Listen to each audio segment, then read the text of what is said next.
Friends, thank you for being here today. What if I told you that the very financial institutions publicly championing American economic interests have spent the last few years quietly financing the rise of America's greatest geopolitical rival? And what if the political theater of trade wars, tariffs, and tough rhetoric was not a strategy for victory, but a distraction designed to conceal the largest capital transfer in modern history? These questions are not hypothetical exercises in conspiracy theory. They are the gateway to understanding the harsh mathematical reality of our current economic moment. To the casual observer, the years between 2018 and 2020 represented a peak in American nationalism and economic protectionism. We saw headlines screaming about standing up to Beijing. We heard politicians from both sides of the aisle uniting in a rare consensus to bring jobs back home and punish unfair trade practices. Yet, if we look past the curtain of political performance and examine the ledger of global finance, we see a completely different story. We see a mechanism that has repeated itself for over 300 years, a mechanism that signals the end of one empire and the rise of another. Today, we're going to explore this mechanism, trace its historical path through Britain, Germany, and the United States, and confront the uncomfortable truth about where we stand right now. To understand the gravity of our situation, we must first examine the great paradox of the years between 2018 and 2020. The narrative sold to the American public was clear: the United States was finally fighting back. On July 6, 2018, the Trump administration imposed the first significant tariffs on Chinese goods, igniting a trade war that would dominate the news cycle for years. We were told that supply chains were being decoupled, that manufacturing was being reshored, and that the era of blindly funding our strategic adversary was over. The media landscape was saturated with images of economic conflict, creating a psychological reality for the American voter that the country was engaged in a fierce struggle for economic dominance. However, financial data from that exact period reveals a starkly contradictory reality. Between 2018 and 2020, while the rhetoric was hottest, Wall Street's giants, BlackRock, JP Goldman Sachs, and others, orchestrated the movement of approximately $1.4 trillion into Chinese markets. This was not a trickle of speculative cash, it was a flood of institutional capital. In 2020, the very year the trade war rhetoric reached its zenith and the global pandemic strained relations to the breaking point, this capital flight hit its absolute peak. Consider the actions of the major players. BlackRock, the world's largest asset manager, aggressively expanded its Chinese operations during this period, urging investors to increase their exposure to Chinese assets. JP sought and received approval for the first fully foreign-owned securities business in China. Goldman Sachs ramped up its stakes in joint ventures on the mainland. If the political narrative were true, that the U.S. was decoupling from China, these moves would represent a catastrophic failure of risk management. Why would the smartest money in the world pour trillions into a country that the U.S. government was supposedly trying to isolate? I want to pause here for a moment and ask you, what do you think is the real motivation behind this contradiction? Do you believe these institutions are simply hedging their bets, or do you think they know something about the future of the dollar that the general public does not? Please pause the video and let me know your thoughts in the comments below. The answer is that they were not making a mistake. They were executing a plan. This paradox, the divergence between what politicians say and what money does, is the first signal that we are witnessing a historical phenomenon known as the capital shift. This move was predictable, calculated, and consistent with the behavior of financial elites in every collapsing empire for the last 3 centuries. To understand why this is happening, we must look beyond the daily news cycle and understand the underlying mechanics of the system. This leads us directly to the engine that drives these events, the 4-stage cycle of reserve currencies. The global economy does not run on chaos, it runs on a cycle. This cycle is driven by the life cycle of the global reserve currency, the dominant form of money used for international trade and savings. History shows us that no reserve currency lasts forever. From the Dutch guilder to the British pound to the US dollar, the system follows a precise 4-stage deterioration process. Stage 1 is the establishment phase. In this stage, financial elites create a monopoly on money printing, usually through the formation of a central bank.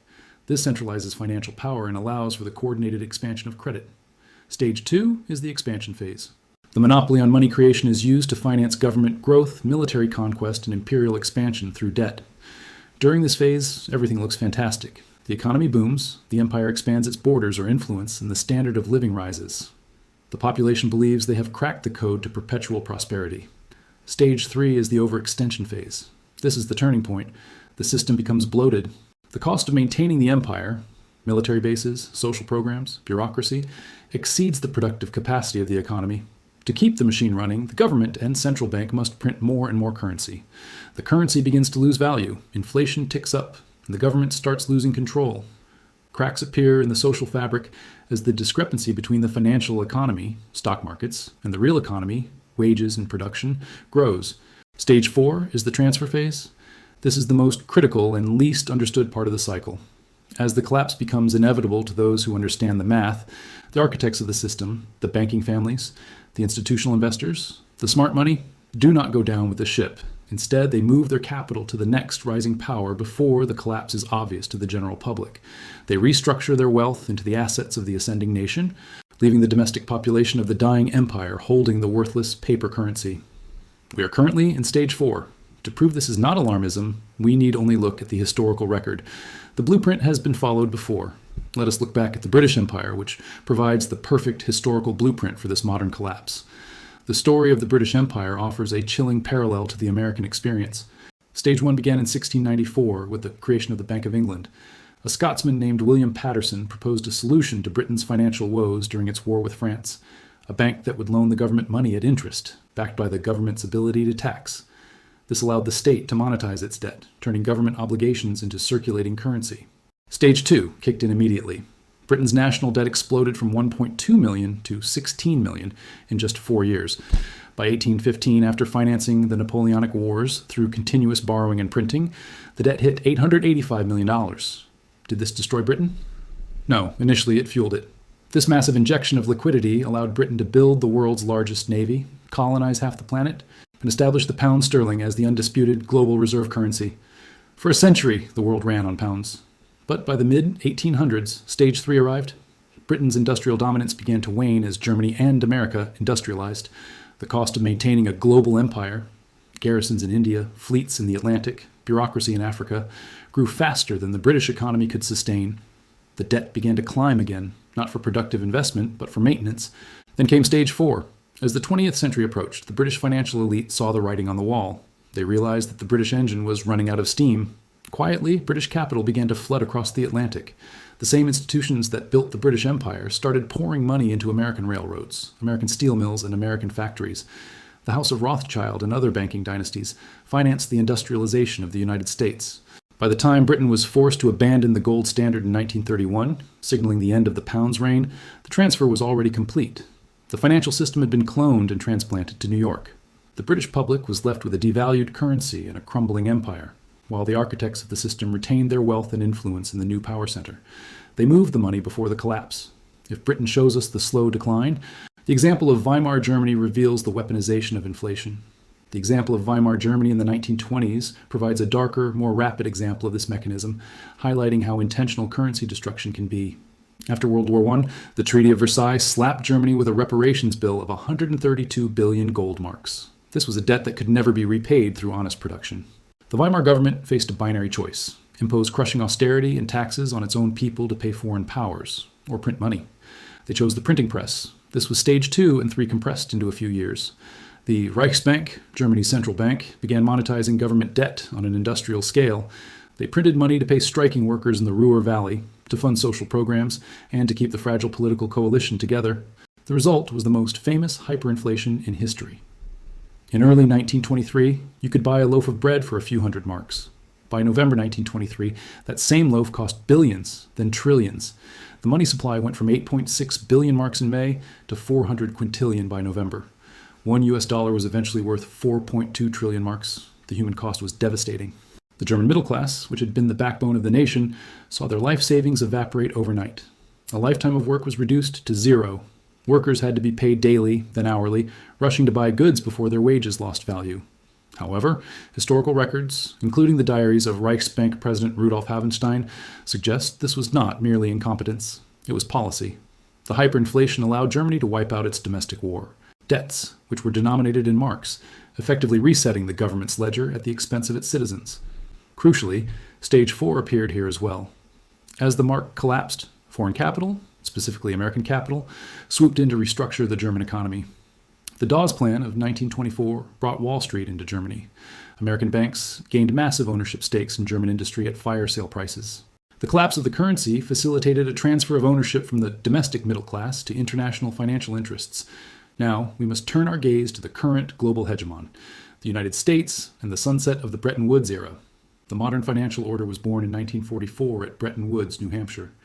The United States, holding the vast majority of the world's gold, established the dollar as the global reserve currency, pegged to gold at $35 an ounce. Every other currency was pegged to the dollar. It was a promise. The dollar is as good as gold. For 2 decades, this system worked. But in the 1960s, the U.S. began to violate the math. Under President Lyndon B. Johnson, the U.S. embarked on a guns and butter policy, fighting the Vietnam War while simultaneously building the Great Society welfare state. The U.S. did not raise taxes to pay for this. It printed money. By the late 1960s, there were far more dollars circulating globally than there was gold in Fort Knox to back them. Foreign nations noticed. France, under Charles de Gaulle, called the bluff and began demanding physical gold in exchange for their dollar reserves. Britain followed suit. On August 15, 1971, President Richard Nixon went on television and announced the temporary suspension of the dollar's convertibility into gold. The gold window was closed. Stage 3 had fully arrived. The dollar became a pure fiat currency, backed by nothing but government decree. Since that day, the dollar has lost over 98% of its purchasing power relative to gold.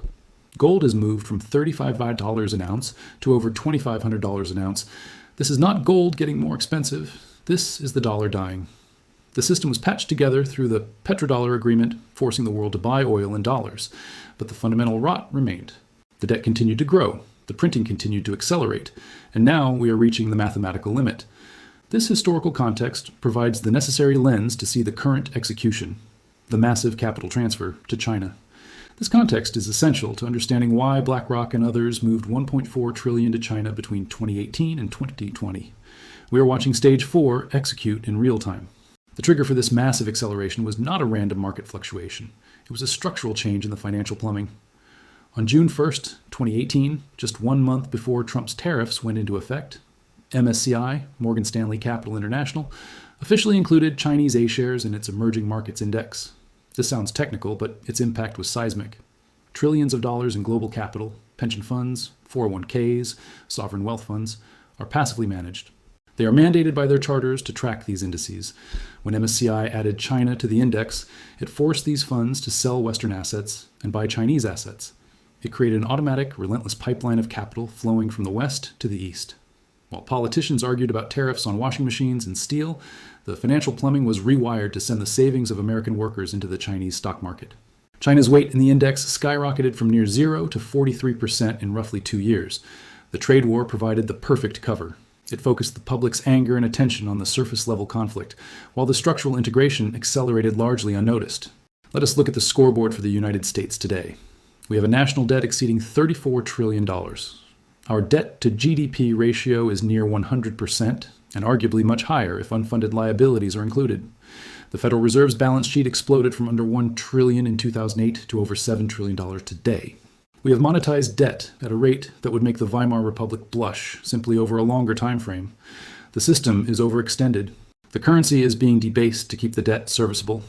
And just like the British bankers in the 1890s and the American bankers in the 1920s, the modern financial elite are positioning themselves for the next reality. They are not loyal to a flag. They are loyal to capital preservation and growth. They see that the U.S. is in the late stages of the debt cycle, and they see China, despite its own issues, as the rising center of gravity for the next century's economy. To understand why the public remains passive in the face of this theft, we must examine the illusion of prosperity known as the crack-up boom.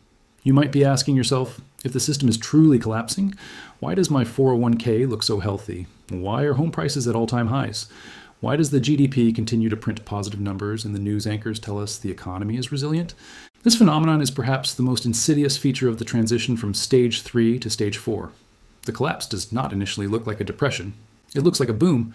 Austrian economist Ludwig von Mises famously described this terminal phase of a fiat currency as the crack-up boom. It is a period where the desire to hold real assets outweighs the desire to hold a depreciating currency, causing nominal prices to skyrocket. The mechanism behind this illusion is known as the Cantillon effect. When the Federal Reserve floods the system with trillions of dollars to monetize the debt, that money does not flow evenly or instantly into the economy. It enters at the top. It flows first to the primary dealer banks, the hedge funds, the private equity giants, and the corporations with direct lines to the credit window. These institutions do not use this free, newly printed money to buy groceries or pay rent. They use it to speculate. They buy stocks, they buy real estate, they buy bonds, and they engage in stock buybacks. This massive wave of liquidity pushes asset prices to the moon. To the average citizen looking at the S&P 500 chart or their Zillow home estimate, it appears that wealth is being created. They feel richer. They see their net worth on paper hitting record highs and assume the economy is roaring. They confuse the fever with the cure, but this is a mirage. The numbers are going up not because the assets are becoming more intrinsically valuable, but because the currency being used to price them is becoming worthless. In Weimar Germany, the stock market didn't just go up, it soared into the stratosphere during the hyperinflation. A German investor who stayed in stocks nominally made trillions of marks, but when those trillions were converted back to purchasing power, to bread, to coal, to shoes, they found they had actually lost everything. The gains were merely a reflection of the currency's death spiral. We are seeing the exact same phenomenon today. The wealth created in the last decade is largely a monetary illusion. When the price of a standard suburban house doubles in 10 years, but the house itself hasn't changed, it hasn't gotten bigger, the land hasn't expanded, the location hasn't moved, that isn't appreciation. That is devaluation. The house is the constant. The dollar is the variable. The house acts as a mirror reflecting the eroding value of the cash in your wallet. This illusion serves a vital strategic purpose for the financial elite. It acts as an anesthetic for the public. If the collapse were deflationary, if wages fell, stocks crashed, and home prices plummeted, the population would immediately recognize the failure of the system. There would be panic, political instability, and potentially revolution. But by engineering an inflationary collapse, where nominal numbers go up while real purchasing power goes down, the architects of the system can keep the population sedated. The wealth effect of rising asset prices keeps the boomer generation and the middle class complacent, believing they are secure, while the purchasing power of their wages and pensions is quietly stolen by inflation. Meanwhile, the smart money sees through the illusion. They know that while nominal prices are rising, real yields are collapsing. They know that the U.S. stock market, when priced in gold rather than dollars, has actually been stagnant or declining for decades.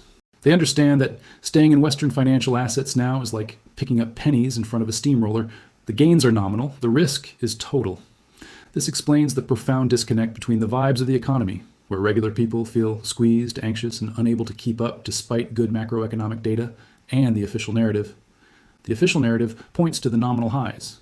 The public lives in the real lows. And it is precisely this confusion that buys the elites the time they need to exit. They need the retail investor to keep buying the top, to keep pouring their monthly 401k contributions into the S&P 500, providing the exit liquidity that allows the institutions to sell their positions and move that capital to the next safe haven, to China, to commodities, to hard assets. They are selling you the burning building and telling you it is a castle, pointing to the flames and calling them fireworks.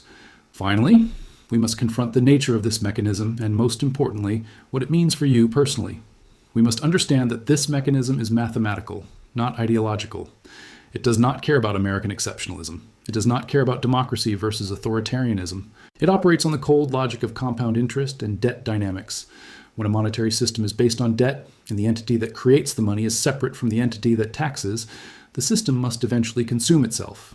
The debt grows until it cannot be paid. Then, the currency is sacrificed to save the bond market and the government. The disconnect we see today, where the stock market hits all-time highs while the average American struggles to buy groceries, is a symptom of this late-stage debasement. The inflation is not transitory. It is the deliberate policy required to manage a debt load that is mathematically unpayable. The political theater is a necessary part of this process.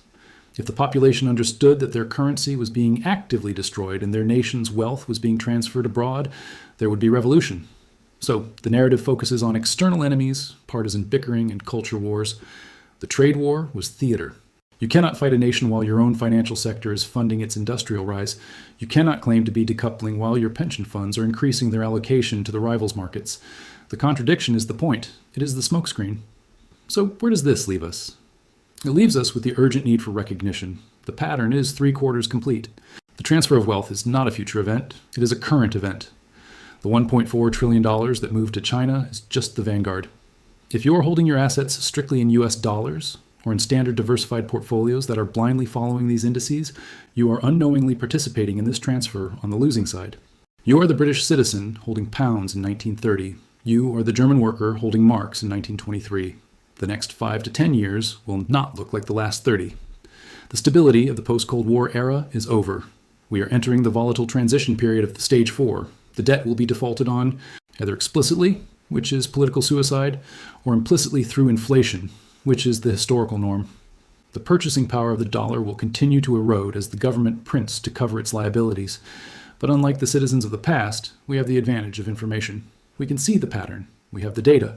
We know that when BlackRock and the titans of Wall Street move, they move with a purpose. They have signaled their bet. They are betting on the end of the dollar hegemony and the rise of a multipolar financial order centered in the East. If you are finding value in this analysis and want to see more content dissecting these financial mechanisms, please take a moment to like this video and subscribe to the channel. It helps us get this information out to those who need it most. You do not have to agree with their morality to respect their foresight. The machine is in motion. The only question remaining is whether you will watch the political puppet show and be left holding the bag, or whether you will recognize the mechanism, understand the history, and position yourself to survive the transition. The choice ultimately is yours. But do not say you were not warned. The capital has moved, the cycle is turning, and the clock is ticking.